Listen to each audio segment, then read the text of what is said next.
أأمنتم من في السماء أن يخسف بكم الأرض فإذا هي تمور أم أمنتم من في السماء أن يرسل عليكم حاسبا فستعلمون كيف نذير ولقد كذب الذين من قبلهم فكيف كان نكير. السلام عليكم ورحمة الله وبركاته. إن الحمد لله نحمده ونستعينه ونستغفره ونعوذ بالله من شرور أنفسنا ومن سيئات أعمالنا. من يهده الله فلا مضل له ومن يضلل فلا هادي له. أشهد أن لا إله إلا الله وحده لا شريك له وأشهد أن محمدا عبده ورسوله وبعد. Kita sampai perbedaan antara yang berilmu dengan yang jahil, bodoh, dalam masalah al-bunyan. Beliau mengatakan orang yang berilmu dia akan memperkuat pondasinya. Itu dulu. Kuat, kokoh. Setelah itu barulah ditinggikan, diperbagus, diperindah. Berbeda dengan orang jahil, orang bodoh. Dia enggak tahu apa-apa tentang ilmu bangunan. Pondasi enggak kelihatan, enggak ada yang tahu. Yang penting catnya, modelnya, keindahannya, pernak-perniknya. Tunggu saat kehancurannya. Pondasi cuma setengah meter misalnya, dia bikin bangunan yang tinggi menjulang, diperindah, diperbagus, dikasih pernak-pernik segala macam. Itulah orang bodoh. Bagaimana perumpamaan ini? Akidah dengan ibadah. Ibadah seperti sholat, puasa, zakat, haji, zikir, wirid, tawaf, sa'i. Ini semua bangunan ke atas. Percuma. Sia-sia kalau pondasinya rapuh. Kalau akidahnya tidak kuat. Ya bayangkan. Rajin sholat, tahajud tidak pernah ketinggalan. Bahkan puasa Daud, sedekah di mana-mana. Tapi dia meyakini ada yang bisa menurunkan hujan selain Allah. Rusak enggak sholatnya? Rusak enggak saumnya? Rusak enggak sedekahnya? Baca Al-Qur'annya rusak semua. Jangankan kita, seandainya Rasulullah alaihi salatu wassalam melakukan seperti itu, la in asyrakta la yahbatunna amalu. Hapus amalmu ya Muhammad. Beliau yang pertama kali diancam oleh Allah. Kalau sampai engkau berbuat syirik ya Muhammad, hapus seluruh amalmu. Beliau diancam apalagi kita. Ya.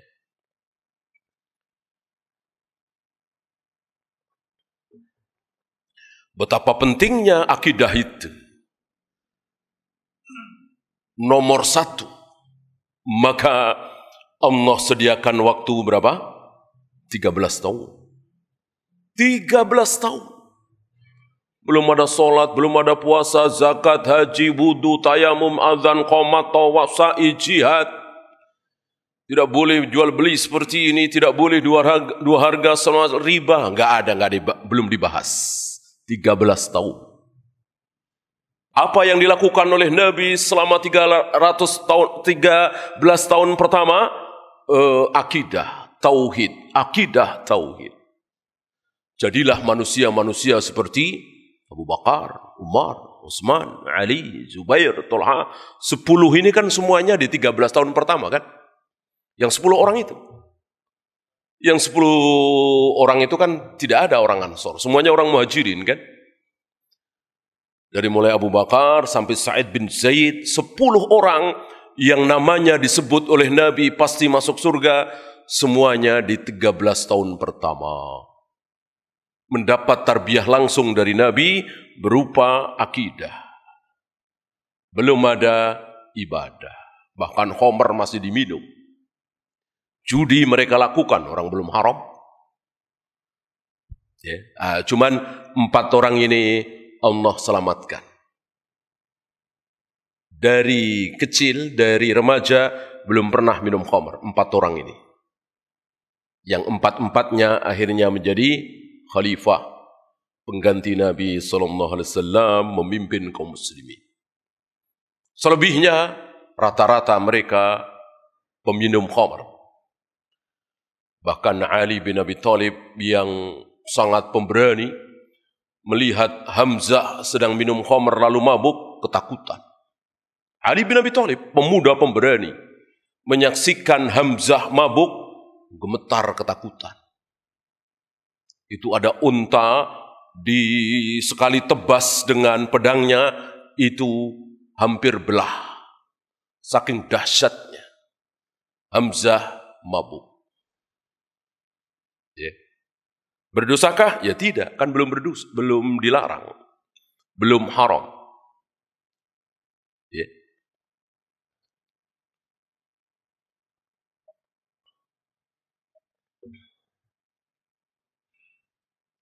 Kemudian fal asasu li bina'il a'mali kal quwwati li badanil insan. Pondasi untuk kekuatan bangunan itu ibarat seperti kekuatan dalam badan seseorang. Kalau pondasinya kuat, maka bangunan bisa kuat walaupun tinggi. Kita saksikan hari ini, ada yang 20 lantai, ada yang 25 lantai, ada yang 30 lantai. Ya. Kok tidak rubuh? Jawabannya tadi, pondasinya kuat. Nah, begitu pula badan manusia. Tidak mudah terserang penyakit, tidak mudah terkena bakteri, virus, segala macam, kalau kuat badannya. Istilah kita antibodinya kuat. Mestinya ini yang diperkuat. Para dokter, para tabib kan menasihati kita semua begitu kan. Jangan bentar-bentar obat, dikit-dikit obat, suntik, segala macam. Tapi kuatkan badan kita. Dengan makanan yang bagus. Jangan makanan-makanan yang apa istilah mereka junk food segala macam yang bisa membuat kanker ini itu. Makanan yang bagus. Ya. Olahraga yang teratur. Istirahat yang cukup. Agar badan menjadi kuat.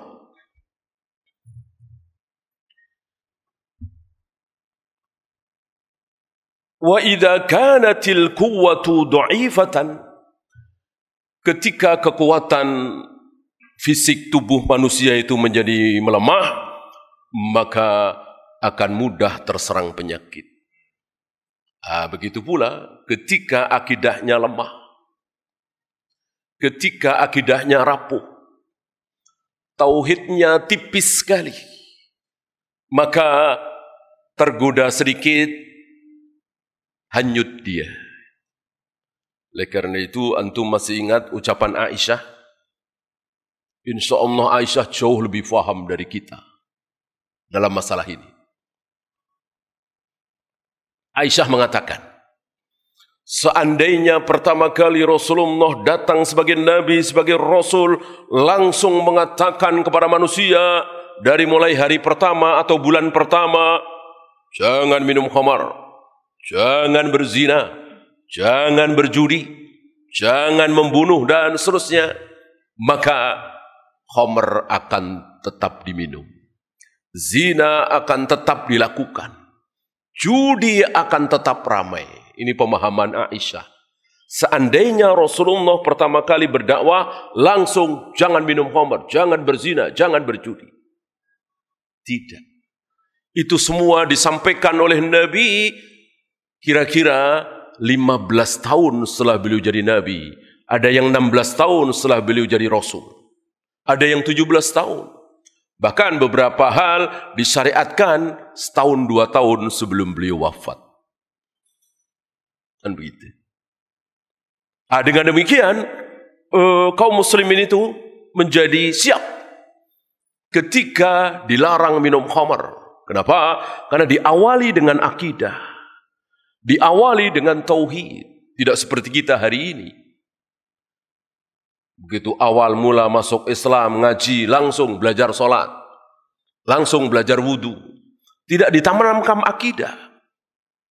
Ya, pengajian-pengajian ya seputar akhlak, seputar fikih, tentu tidak salah pelajaran itu. Akan menjadi salah kalau meninggalkan pelajaran tauhid, pelajaran akidah. Akhirnya jadi rapuh. Ya seperti yang kita saksikan. Ya sholat, bahkan pergi haji, bukan sekali 2 kali, umroh setahun bisa beberapa kali, begitu diberi amanah menjadi wali kota misalnya, gubernur misalnya, menteri misalnya, korupsi. Dan itu bukan 1-2. Akidahnya tidak kuat, tauhidnya tidak kokoh. Ya, maka saya ajak antum untuk jangan bosan. Karena memang membosankan. Materi pelajaran tauhid itu kan sedikit. Antum lihat kitab-kitab tauhid. Kasfus Syubhat tipis, Ushulus Salasa tipis, Syarhus Sunnah, Ushulus Sunnah tipis. Beda dengan kitab-kitab fikih berjilid-jilid. Majmu' Syarah Muhadzab berapa jilid? Ya, Al-Muhalla berapa jilid? Belasan jilid. Karena memang yang dipelajari banyak. Tauhid, akidah sedikit. Tapi yang sedikit itulah Allah berikan waktu 13 tahun. Yang banyak Allah berikan waktu cuma 10 tahun bahkan kurang. Ya. Kenapa? Karena setelah para sahabat kuat tauhidnya, kokoh akidahnya, mereka sedang gila-gilanya minum khamr tadi. Begitu turun ayat mengharamkan khamr, rijsum min amali syaitan fajtanibu, langsung bahwa khamr, judi, perbuatan syaitan, jauhi, langsung mereka keluarkan bejana-bejana, wadah-wadah, botol-botol istilah kita ya, keluar rumah, ditumpahkan di jalanan. Dengan mengatakan intahaina ya Allah, intahaina ya Rasulullah, cukup sampai di sini ya Allah, cukup sampai di sini ya Rasulullah. Kenapa? Akidahnya sudah kuat, tauhidnya sudah kokoh. Insya Allah yang lainnya menyusul. Ya. Maka sekali lagi jangan bosan antum.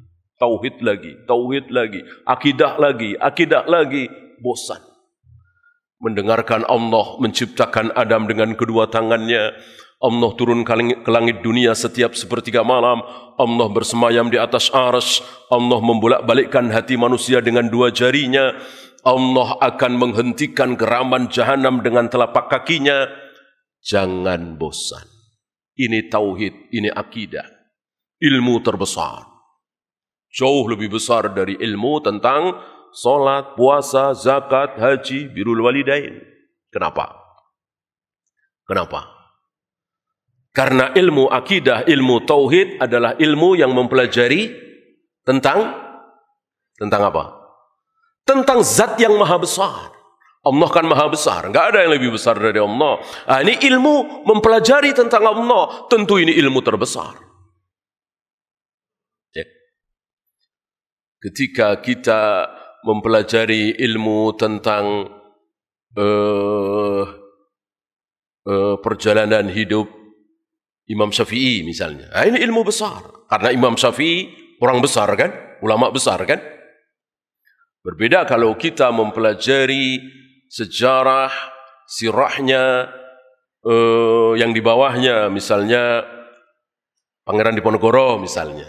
Tentu lebih besar Imam Syafi'i. Bagaimana dengan mempelajari tentang Umar bin Khattab? Lebih besar lagi. Bagaimana ilmu yang mempelajari tentang Rasulullah? Lebih besar lagi. Ini yang terbesar, maha besar. Karena mempelajari tentang zat yang maha besar. Tidak ada yang lebih besar dari dia. Bahkan yang sepadan sama besarnya dengan dia tidak ada. Berarti ini ilmu terbesar. Maka jangan sampai apa?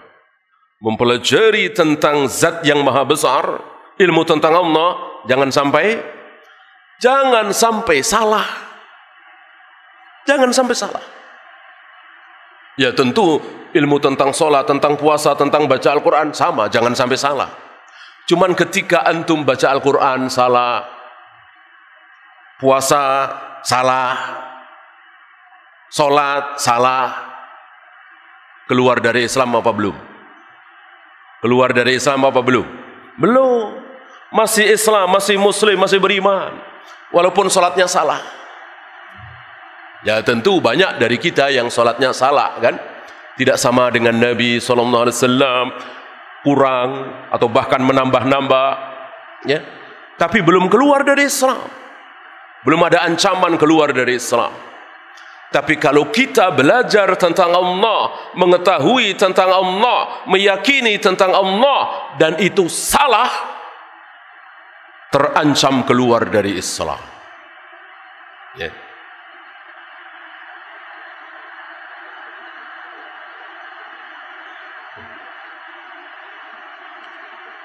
Allah itu senangnya yang genap, enggak senang yang ganjil. Ini kan salah kan? Ini salah kan? Yang benar Allah suka yang ganjil, tidak suka yang genap, lebih suka yang ganjil. Innallaha witrun yuhibbul witra. Allah itu ganjil, satu kan ganjil. Dan Allah menyukai yang ganjil, bilangan yang ganjil. Nah, ada orang mengatakan meyakini Allah tidak suka yang ganjil, Allah suka yang genap seperti kita. Kita kan sukanya yang genap kan? Kalau ganjil kan nggak suka. Apalagi ibu-ibu ya belanja udah genepin bang, ya, suka yang genap. Ya, kalau yang ganjil malah nggak suka. Ini dari nada bicaranya orang ini kayaknya ada yang ganjil ini. Nah, berarti kan nggak baik. Ganjil itu konotasinya tidak baik. Justru Allah senang yang ganjil. Kita nggak suka yang ganjil. Karena memang kita bukan Allah, Allah bukan kita. Kalau ada sifat Allah berbeda dengan sifat kita, ya nggak masalah. Nggak masalah. Terserah Allah. Ada yang sama, terserah Allah. Allah melihat, kita melihat. Allah mendengar, kita mendengar. Allah hidup, kita hidup. Allah berilmu, kita juga banyak yang berilmu. Walaupun tentu penglihatan Allah tidak sama dengan penglihatan kita. Pendengaran Allah jelas tidak sama dengan pendengaran kita. Kita jarak 100 meter mungkin udah nggak dengar. Allah miliaran bahkan triliunan kilometer masih tetap dengar. Tidak ada bedanya bagi Allah mendengar jarak 10 meter dengan sekian miliar kilometer. Tapi sama-sama mendengar iya, sama-sama melihat iya. Hakikatnya tidak sama. Maka jangan heran, jangan aneh. Kalau Allah mengatakan, aku punya tangan 2, aku punya jari, aku punya wajah, aku bersemayam jauh di atas arsy, aku turun ke langit dunia setiap sepertiga malam. Jangan merasa heran, jangan merasa aneh. Tentu turunnya Allah tidak sama dengan turunnya kita. Wajah Allah tidak sama dengan wajah kita. Bersemayamnya Allah tidak sama dengan bersemayamnya kita, dan begitu seterusnya. Sama dengan penglihatan Allah tidak sama dengan penglihatan kita. Jangan aneh, jangan heran. Ya.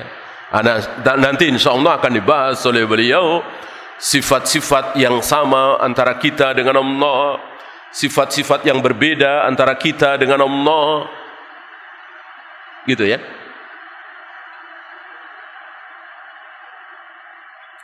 Dan, jadi tidak berada dalam satu posisi seperti ucapan sebagian orang, pokoknya apapun yang terjadi, sifat kita tidak boleh sama dengan sifat Allah. Jelas ini keliru. Berarti Allah buta dong. Berarti Allah tuli dong. Sebab kalau Allah melihat, Allah mendengar sama dengan kita. Ya, maka ucapan ini keliru. Apapun yang terjadi, sifat Allah tidak boleh sama dengan sifat manusia. Harus beda, jelas ini keliru.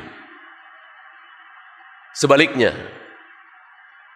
apapun yang terjadi, yang terbaik, sifat kita adalah sama persis dengan sifat Allah. Jadi kita ini akan menjadi soleh, bertakwa, baik, berilmu, kalau sifat kita sama dengan sifat Tuhan. Apa? Melihat, mendengar, sabar. Ya, Allah kan luar biasa sabarnya. Antum bisa bayangkan bagaimana kalau istilah kita perasaan ya. Gimana perasaan Allah menyaksikan Fir'aun teriak-teriak, ana rabbukumul a'la. Aku Tuhan kalian yang maha tinggi dan disembah. Entah berapa ribu, berapa ratus ribu manusia menyembah Fir'aun. Kayak apa coba perasaan Allah. Tapi betapa sabarnya. Allah kasih makan Fir'aun, Allah kasih minum, Allah kasih sehat, Allah kasih harta, kesuksesan yang luar biasa. Bahkan kesehatan Fir'aun luar biasa. Diriwayatkan seumur hidup Fir'aun belum pernah sakit. Ya, jadi batuk-batuk, pusing-pusing saja tidak pernah. Itu yang ngasih siapa? Allah. Betapa sabarnya. Coba kalau Allah tidak sabar hari pertama atau pekan pertama atau bulan pertama Fir'aun mengaku sebagai Tuhan, langsung dihabisi oleh Allah. Dihanyutkan oleh Allah, dibinasakan oleh Allah, dibikin berkeping-keping oleh Allah, dan itu kecil bagi Allah. Tidak. Allah biarkan selama ratusan tahun. Kan Nabi Musa dengan Fir'aun, rata-rata umur hari itu kan tidak seperti kita, mungkin sekitar 400 atau 500 tahun. Di zaman Nabi Nuh, Nabi Adam kan sekitar 1000 tahun. Semakin kesini kan semakin singkat. Kata Nabi, umur yang paling singkat adalah umur umatku, antara 60 sampai 70. Ada sedikit pelajaran ketika ada seorang ibu-ibu menangisi anaknya yang masih remaja tapi sudah meninggal. Ya, ini di zaman Nabi Nuh. Di zaman Nabi Nuh, ini tambahan pelajaran buat kita. Si ibu-ibu menangis sedih karena anaknya yang masih remaja, entah sudah nikah atau belum ya, masih remaja, sepertinya sudah ya, remaja versi hari itu, mati. Ya, antum tahu umur anaknya ini berapa? 300 tahun. 300 tahun masih remaja. Ya, hari itu kan. Umur rata-rata kan 1000 tahun. 300 tahun sudah mati padahal masih remaja. Nabi Nuh menasihati, jangan sedih ibu. Anakmu umur 300 tahun meninggal, itu sudah lama sekali. Sudah 300 tahun hidup di muka bumi. Nanti akan ada umat terakhir, umurnya rata-rata cuma sekitar 60 tahun. 60 sampai 70. Bahkan saudara-saudara kita yang 50 tahun meninggal, ada enggak? Banyak. 40 tahun meninggal, ada enggak? Banyak. Bahkan 35, 37 meninggal, banyak. Apalagi kemarin-kemarin ini, ya kan? Nah, maka Nabi Nuh menasihati si ibu ini, jangan sedih ibu. Alhamdulillah masih 300 tahun. Ya, nanti umat terakhir rata-rata semuanya antara 60 tahun. Si ibu ini mengatakan, berkomentar, kalau begitu ya Rasul, barangkali manusia di hari itu enggak ada yang bekerja keras, enggak ada yang cita-cita tinggi, Nggak ada yang istilah kita mengejar karir, konsentrasi. Pasti mereka akan mempersiapkan untuk mati. Karena cuma 60 tahun. Bagi si ibu ini kan singkat sekali 60 tahun. Orang umur mereka sampai 1000 tahun. Nah, pikir ibu ini umur 60 tahun ngapain ngejar dunia, karir, segala macam supaya sukses ini itu. Cuma 60 tahun. Belum kepotong tidur, masa kanak-kanak, remaja, menikmati keberhasilan cuma berapa tahun. Ya, menurut saya, wahai Nabi Nuh, manusia di hari itu semuanya akan mempersiapkan diri bekal menuju kematian. Karena cuma sebentar 60 tahun. Ya, tersenyum Nabi Nuh. Nabi Nuh kan tahu. Ya, boro-boro. Dan betul, boro-boro. Ya. Kita sudah tahu nih, umur kita cuma 60 tahun. Ya, banter-banternya 70 tahun. Tapi luar biasa kita mencintai dunia. Seolah kita mau hidup ratusan bahkan ribuan tahun. Luar biasa sekali. Semangat dalam mencari uang, berbisnis, mengejar karir. Sementara umurnya sudah 59 tahun, 62 tahun. Ya, dengar azan, malas-malasan ke masjid. Subuh kesiangan, bangun malam gak pernah. Sodakoh berat. Terus mengejar dunia. Ya, itu yang terjadi. Maka beruntung seandainya antum tidak masuk di situ. Ketika antum selalu mempersiapkan diri menuju kematian, ini nikmat yang luar biasa, wajib antum syukuri. Yang bikin antum mau mempersiapkan diri untuk mati siapa? Siapa? Tentu Allah. Antum jangan mengatakan ini usahaku, ini jerih payahku, ibadah, sholat, baca Al-Quran kan itu tenagaku, energiku. Jangan. Kalau Allah nggak tolong, bukan satu rakaat, sujud 1 kali. Kalau Allah nggak tolong kita, sujud 1 kali, nggak sanggup kita. Kenapa kita bisa sujud, bisa ruku, bisa sholat, bisa segera datang ke masjid ketika terdengar adzan, bisa bangun malam, bisa ringan bersedekah membantu saudara-saudara kita yang kesulitan. Itu karena Allah tolong kita. Allah berikan kekuatan kepada kita. Kalau tidak, sujud 1 kali, kita nggak akan sanggup. Ya. Sedekah 1000 perak, 2000 perak, berat. Kalau Allah tidak tolong kita.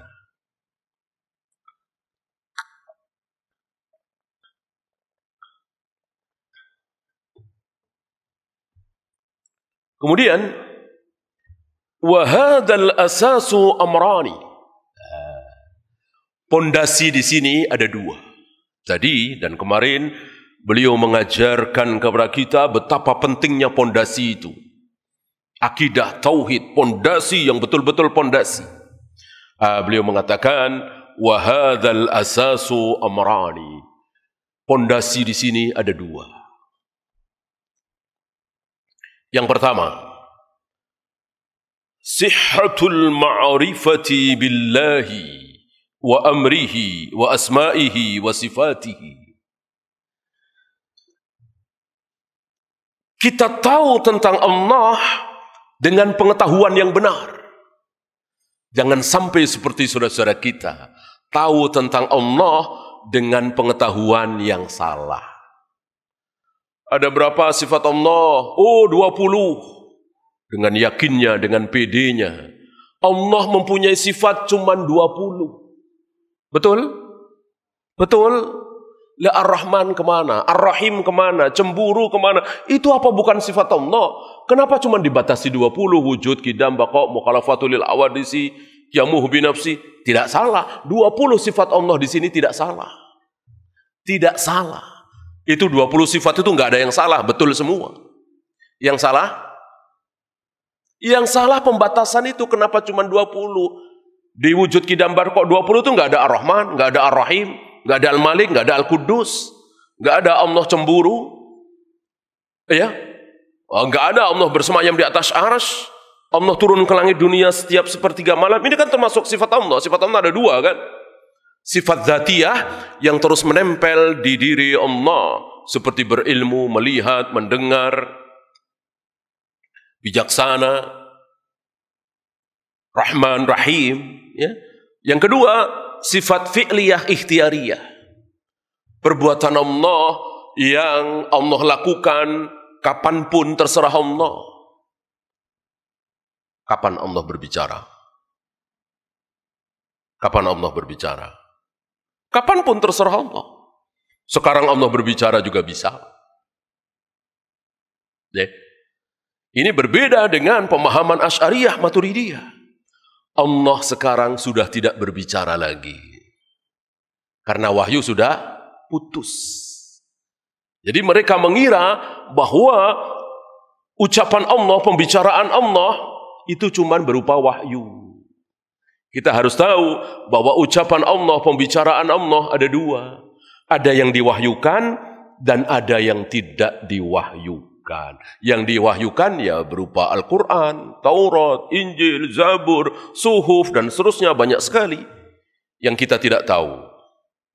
Yang kita tahu cuma Al-Quran, Taurat, Injil, Zabur, Suhuf.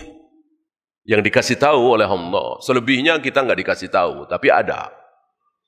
Nah, ada satu lagi ucapan Allah, pembicaraan Allah, kalau bahasa kita omongan Allah, tapi tidak diwahyukan, nggak sampai ke kita, dan itu luar biasa.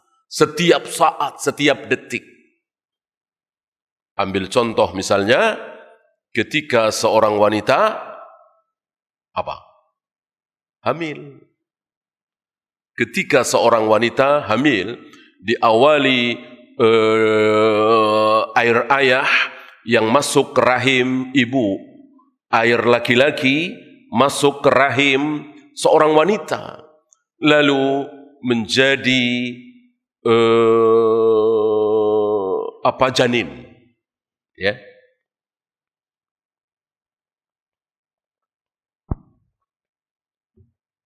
Diawali oleh pertanyaan malaikat penjaga rahim. Setiap kali ada air mani laki-laki masuk ke dalam rahim wanita, malaikat penjaga rahim selalu bertanya, "Ya Allah, mau dijadikan anak apa tidak?" Kalau Allah mengatakan jangan, maka malaikat penjaga rahim ini mengeluarkan air mani tersebut bersama darah haid. Jika Allah mengatakan jadikan, maka dengan mudah malaikat penjaga rahim itu menjadikannya. Apapun yang dilakukan oleh sepasang suami istri ini, atau laki dan perempuan ini, ketika Allah mengatakan jadikan, pasti jadi. Apapun penghalang di situ, mau spiral, mau vasektomi, mau apapun, mau azal. Ya. Maka Nabi pernah mengatakan, azal yang kalian lakukan tidak akan bisa membatalkan roh yang telah Allah persiapkan. Jadi kalau Allah sudah mempersiapkan roh, tidak mungkin batal. Kan roh itu sudah dipersiapkan. Misalnya ini ada gadis kecil, umur 7 tahun. Kan masih jauh dia nikah ya. Ini gadis kecil umur 7 tahun nanti kalau dewasa menikah punya anak berapa, Allah sudah tahu apa belum? Ya tentu sudah tahu. Bukan cuman sudah tahu, sudah mempersiapkan. Anaknya berapa? 7 misalnya. Allah sudah persiapkan roh itu 7. Bahkan Allah sudah tahu nomor 1 namanya siapa, nomor 2 namanya siapa, nomor 3 namanya siapa, sampai nomor 7. Allah sudah tahu, Allah maha tahu. Gak ada yang tidak diketahui oleh Allah. Kan begitu. Nah, si gadis umur 7 tahun ini setelah dewasa menikah, punya anak 2, lalu KB misalnya. Vasektomi misalnya, ya, atau apalah. Lalu sampai wanita ini meninggal, anaknya cuma 2. Padahal Allah mempersiapkan 7 ruh. Mungkinkah ini terjadi? Mungkinkah? Ya tidak mungkin. Masa Allah bodoh? Masa Allah kalah sama orang? Allah merencanakan sesuatu, dia anaknya 7, kalah oleh rencana suami istri ini, anaknya cuma 2. Ya nggak mungkin. Yang akan terjadi tentu rencana Allah, bukan rencana sepasang suami istri ini. Maka dia mau membatasi 2 bahkan 1. Kalau Allah merencanakan 7, yang menang pasti 7. Enggak mungkin 2 atau 1. Paham? Paham ya? Ini bagian dari ilmu akidah. Ini bagian dari ilmu tauhid. Yang kalau kita meyakininya, maka akan menimbulkan kekuatan. Yang lain nangis terseduh-seduh, guling-guling, dia cukup menundukkan kepala, meneteskan air mata, atau bahkan malah tidak menangis. Karena apa? Karena dia faham bahwa ini kehendak Allah yang sudah direncanakan oleh Allah, ditulis oleh Allah 50.000 tahun sebelum Allah menciptakan langit dan bumi. Tenang, sadar, lega. Ya gimana mau sedih, nangis, protes, guling-guling segala macam. Ini sudah direncanakan oleh Allah. Satu-satunya Tuhan di jagat raya alam semesta ini yang menciptakan kita. Yang segala sesuatu yang ada di diri kita dari Dia. Kenapa mesti sedih berkepanjangan? Ini salah satu manfaat mempelajari ilmu tauhid, akidah, takdir.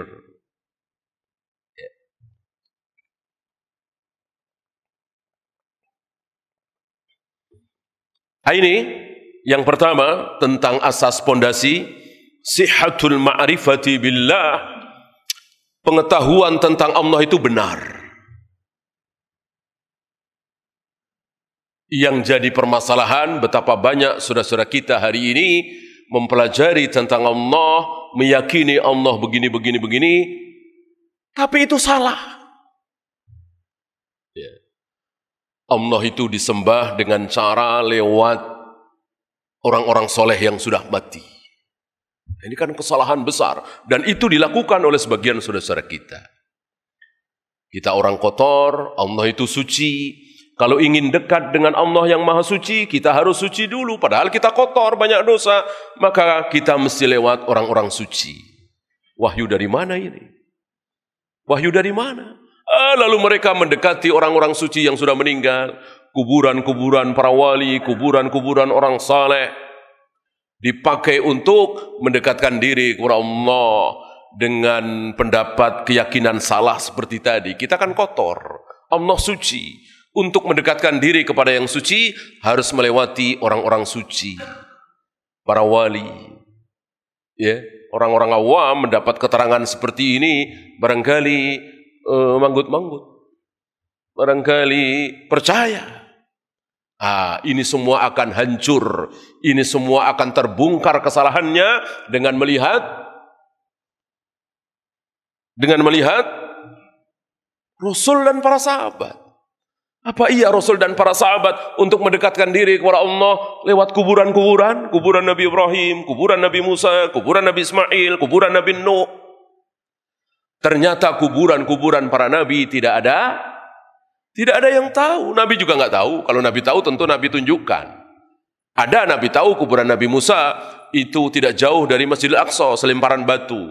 Tapi Nabi kan tidak menjelaskan selemparan batu itu ke arah barat, apa timur, apa utara, apa selatan. Berarti persisnya beliau tidak tahu. Kenapa? Karena nggak penting. Gitu. Kalau mengetahui kuburan Nabi Musa di mana penting, kuburan Nabi Ibrahim di mana penting, kuburan Nabi Nuh, kuburan Nabi Ismail, Nabi Yahya, Zakaria, para nabi, para rasul, penting diketahui kuburannya, tentu Allah sudah tunjukkan lewat lisan Nabi SAW. Nabi Nuh kuburannya di sini, Nabi Ibrahim kuburannya di sini, Nabi Ismail kuburannya di sini. Nggak ada satupun wahyu seperti itu. Berarti kuburan Nabi ada di mana nggak penting. Itu Nabi, itu Rasul. Bagaimana hari ini yang jauh lebih bawah dari Nabi, Rasul? Cuman sekedar sunan, cuman sekedar kiai, ulama, dicari-cari kuburannya, didatangi, rutin. Ya. Ini pemahaman yang salah. Jangan sampai sihhatul ma'rifati billah justru tidak kita miliki. Malah kita mengetahui tentang Allah, meyakini tentang Allah dengan keyakinan yang salah.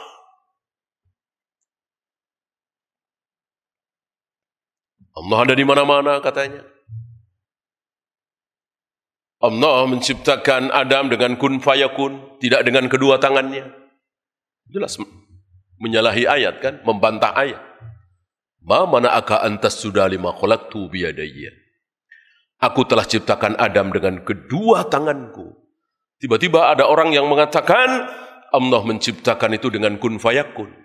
Kun, jadilah, maka jadilah Adam tanpa kedua tangan Allah. Membantah ayat ini.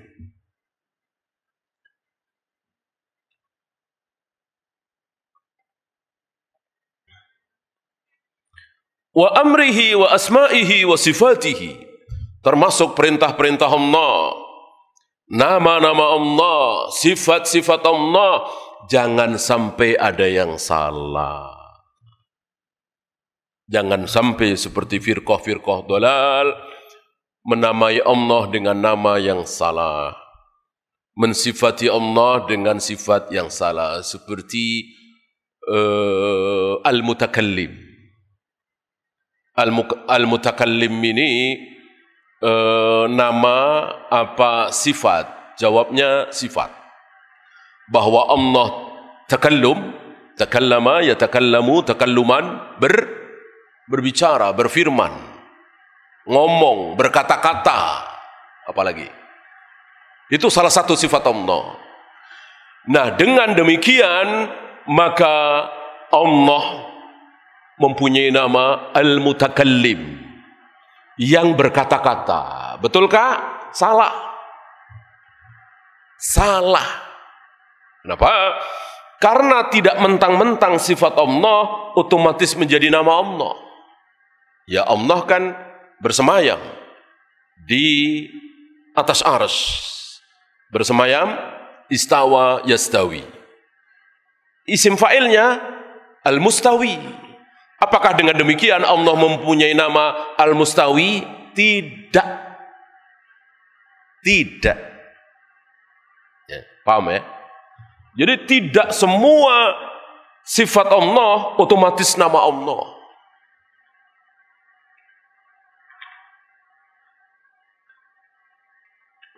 Allah mempunyai sifat cemburu, ghirah.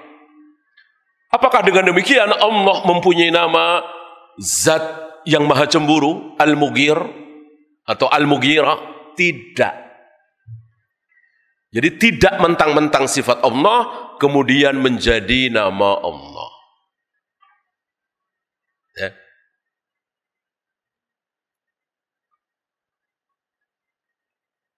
Allah suci, kudus. Apakah Allah mempunyai nama Zat yang maha suci, Al-Quddus? Jawabnya iya. Gitu. Karena memang Al-Quddus nama Allah. Ya. Allah pengasih, mengasihi, Rahim. Apakah dengan demikian Allah memiliki nama Ar-Rahim? Iya. Ar-Rahim memang nama Allah. Dengan demikian kita faham bahwa nama Allah itu tauqifi. Tauqifi artinya betul-betul ada keterangan dari Al-Quran dan Sunnah bahwa Allah mempunyai nama seperti itu. Bukan otomatis. Karena dia sering menyapu, maka disebut tukang sapu. Ini kan otomatis. Karena dia kerjaannya memperbaiki mesin, otomatis disebut montir misalnya. Tidak. Allah tidak seperti itu. Jadi nama Allah itu betul-betul tauqifi. Ada keterangan dari ayat, ada keterangan dari hadis bahwa Allah bernama Ar-Rahman, Ar-Rahim, Al-Malik, Al-Quddus, As-Salam, dan seterusnya. Bukan otomatis dari sifat Allah itu apa, maka Allah mempunyai nama seperti itu. Faham ya? Adapun nama Allah pasti sifatnya. Nama Allah pasti sifatnya. Ar-Rahman, Ar-Rahim, Al-Malik, Al-Quddus. Ini kan semuanya ada artinya. Artinya itulah sifat Allah. Paham ya? Adapun sifat Allah belum tentu nama Allah.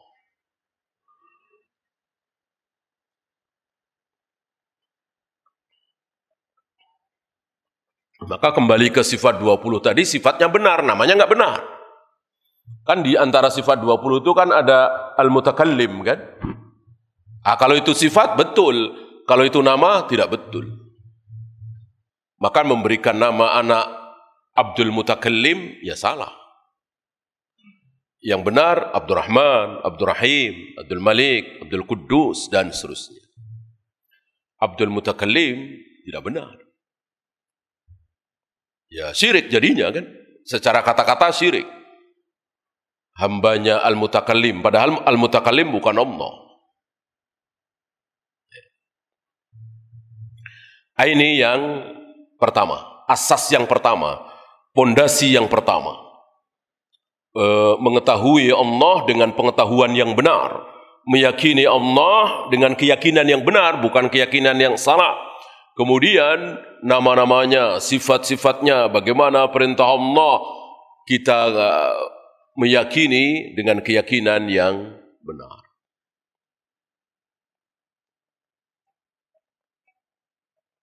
Yang kedua, tajridul inqiyadi lahu wa li rasulihi sallallahu alaihi wasallam. Betul-betul tunduk. Betul-betul tunduk kepada Allah dan Rasulnya, duna ma siwahu, bukan yang lain. Maka sebuah kesalahan ketika orang mengatakan,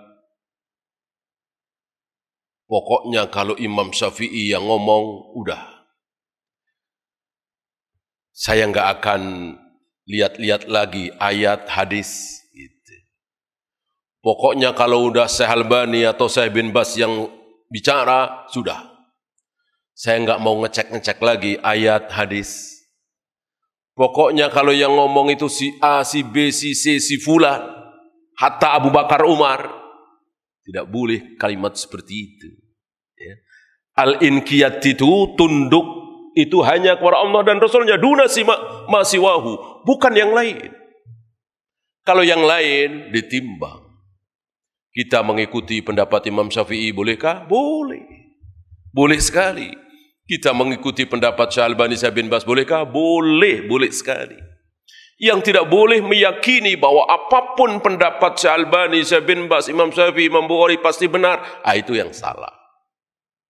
Itu yang salah. Dengan demikian, bermadhab itu bukan dari alif sampai ya. Bermadhab itu bukan dari A sampai Z. Bermadhab itu bukan dari takbir sampai salam.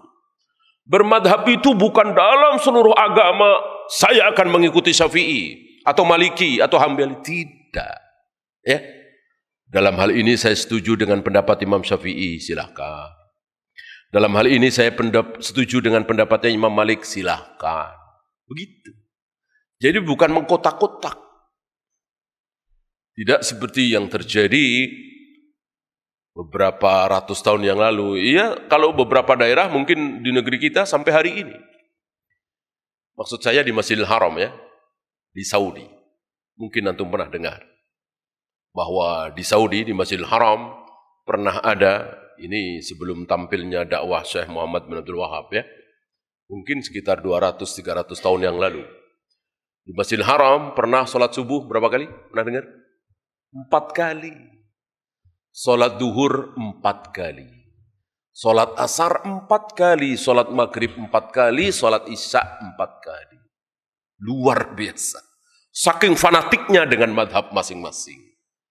Karena hari itu kaum muslimin berpendapat, saya bermadhab Syafi'i, imam saya harus Syafi'i. Saya bermadhab Hambali, imam saya harus bermadhab Hambali. Luar biasa. Nah, untuk mengakomodir keyakinan seperti itu, maka penguasa Masjidil Haram waktu itu, ya sholat subuh 4 kali, sholat duhur 4 kali, dan seterusnya. Imam pertama dari madhab Hanafi misalnya. Makmumnya semua bermadhab Hanafi. Yang kedua, sholat subuh, imamnya bermadhab Maliki, makmumnya semua Maliki, terus Syafi'i, kemudian Hambali. Kan ada 4 ya, yang terbesar. Padahal sebetulnya imam madhab itu belasan, bisa puluhan. Bahwa yang paling terkenal 4, iya. Walillahilham, setelah dakwahnya Syekh Muhammad bin Abdul Wahab, kejumudan ini sirna, hilang. Maka kembali kepada sunnah Nabi, ya sholat subuh ya sekali, sholat duhur sekali, sholat asar sekali, antara imam dengan makmum.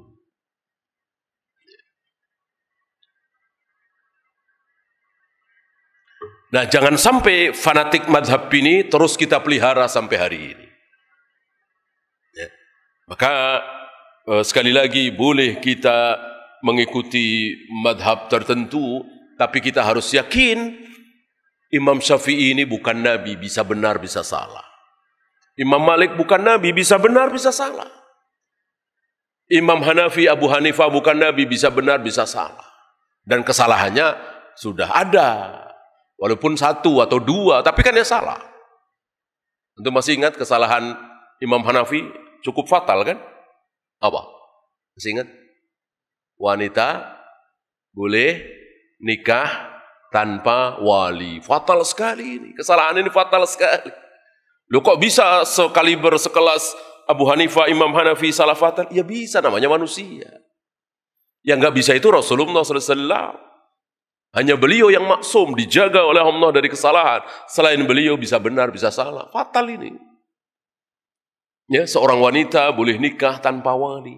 Padahal kata Nabi, siapa? Siapa yang nikah tanpa wali itu siapa? Masih ingat?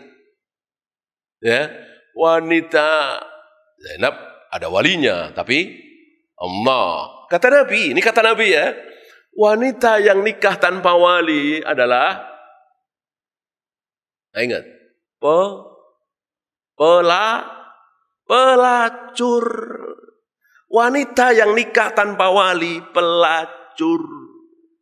Pelacur ketika nikah, maksudnya hubungan suami istri, ada maharnya nggak? Ada, nggak pakai mahar ya nggak mau lah. Ya, namanya kan cari duit, jualan. Ada maharnya. Pelacur ketika nikah itu, ketika hubungan suami istri itu, ketika zina itu, ada maharnya. Ada saksinya nggak? Di tempat pelacuran itu ada saksinya nggak? Ada nggak? Ada lah. Kan dia nggak sendirian, dia ada teman-temannya, dia ada apanya itu, germonya, ada pasti masuk kamar itu ada saksinya, ya. Ada mahar, ada saksi, ada ijab kabul nggak? Ada ijab kabul nggak? Pelacur itu ketika, ya pasti ada ijab kabul. Berapa nih? Ya, gopek, jangan dah, 4,5 misalnya ya kan? Nah, itu kan ijab kabul. Ya deh, jadi deh. Apa itu kalau bukan ijab kabul? Ijab kabul. Nggak mungkin main tomplok aja kan? Nggak mungkin kan? Pasti ada tawar menawar. Itu ijab kabul namanya. Ya, ijab kabul ada, saksi ada. Apa tadi, mahar ada, yang nggak ada wali. Itu pelacur ketika melacur di tempat pelacuran, bawa ayahnya enggak kira-kira? Enggak mungkin. Bawa abangnya enggak mungkin. Sembunyi-sembunyi, malu. Teman-temannya boleh tahu, ayahnya jangan sampai tahu, keluarganya, abangnya jangan sampai tahu. Itulah pelacur. Shadaqah Rasulullah SAW. Rasulullah insya Allah belum pernah ketemu pelacur, belum pernah tempat pelacuran, tapi beliau tahu, dikasih tahu oleh Allah, pelacur itu seperti itu. Yang terjadi hari ini seperti itu. Ya, pelacur itu nikah, ada maharnya, ada ijab kabulnya, ada saksinya, yang nggak ada wali. Bagaimana Abu Hanifah mengatakan seorang wanita boleh nikah tanpa wali? Ini kan fatal sekali, tapi itulah manusia. Bagaimana kalau kita mengatakan pokoknya kalau imam madhab sudah berpendapat jangan disalahkan, ya. Imam Syafi'i kan kunut subuh, jangan dibid'ahkan, ya. Masa Imam Syafi'i salah, ya, kunut subuh? Yang membid'ahkan kunut subuh siapa? Hah? Yang mengatakan kunut subuh bid'ah siapa? Yang jauh lebih alim dari Imam Syafi'i siapa? Sahabat. Antum bisa lihat di Bulughul Maram. Aibunaya muhdas, itu sahabat. Seorang anak bertanya kepada ayahnya yang sahabat, wahai ayah, apa hukum kunut subuh? Dijawab oleh ayahnya, aibunaya muhdas, wahai anakku, kunut subuh itu muhdas. Antum tahu muhdas? Ibadah yang tidak ada contoh dari Nabi. Apa kalau bukan bid'ah? Nah, jadi begitu. Jangan kebenaran itu menjadi kabur, menjadi abu-abu gara-gara ada seorang tokoh, seorang alim, seorang ulama mencontohkan. Kalau begitu bikin kaidah baru bahwa ulama nggak mungkin salah. Bikin kaidah baru. Ini kaidah baru. Ulama siapapun bisa salah. Yang nggak mungkin salah hanya Nabi SAW. Antum masih ingat kesalahan Aisyah? Ya, mengatakan sutroh sholat tidak ada, kan parah. Antum masih ingat kesalahan Ibnu Umar? Mandi junub wanita itu harus basah semua. Dan jelas-jelas ini keliru. Dibantah oleh istri-istri Nabi termasuk Aisyah. Kami istri-istri Nabi sering menggelung rambut. Dan ketika kita mandi junub, Nabi menyuruh supaya gelungan tidak usah dilepas. Cukup disiram 3 kali kepala. Tentu ada 1, 2, 10, 20 helai rambut tidak basah. Orang enggak dibuka. Ya, bahkan lebih dahsyat lagi, Abu Bakar Umar salah dalam agama ini. Beliau mengatakan tidak ada haji tamattu'. Itu sekelas Abu Bakar dan Umar. Ya.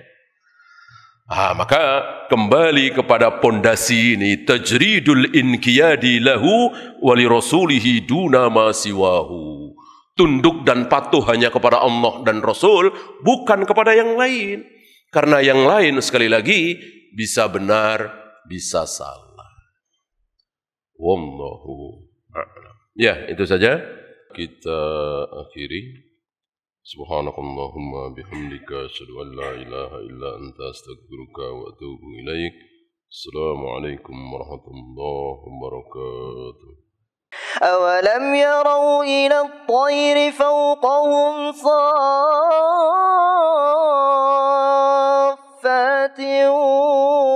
ويقبضن ما يمسكهن إلا الرحمن